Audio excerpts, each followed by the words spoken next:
Glasgow Caledonian University's multi-million-pound campus in New York has yet to secure a licence to award degrees 2 years after the project launched.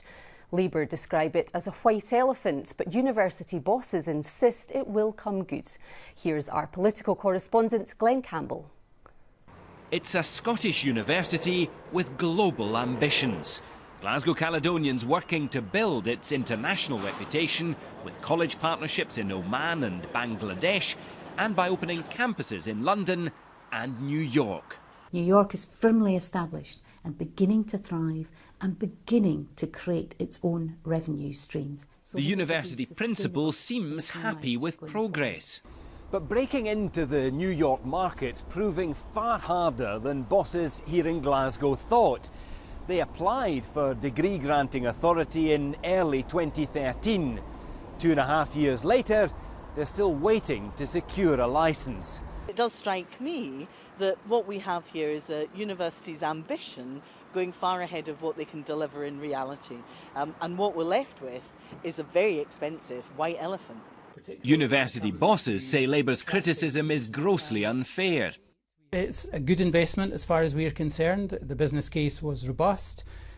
We assessed the risks at the time and decided that it was a risk that was worth taking. You're going to get that cash back? We will generate that money back. No doubt about that? I've got no doubt about that.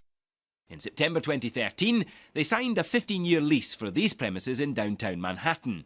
The campus was formally opened for business in April 2014 by then First Minister Alex Salmond.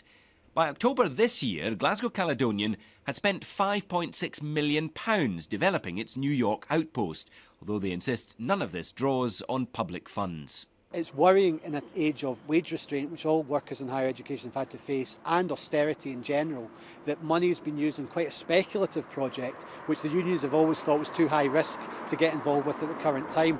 The New York campus has brought in some cash from teaching short non-degree courses to business and securing its first research grant. It's also attracted some high-profile endorsements.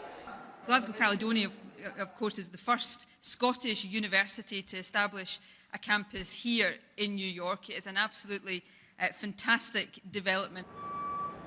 Glasgow Caledonian's not expecting to hear a decision on its New York application before the new year, but it remains convinced its international investment will eventually pay off.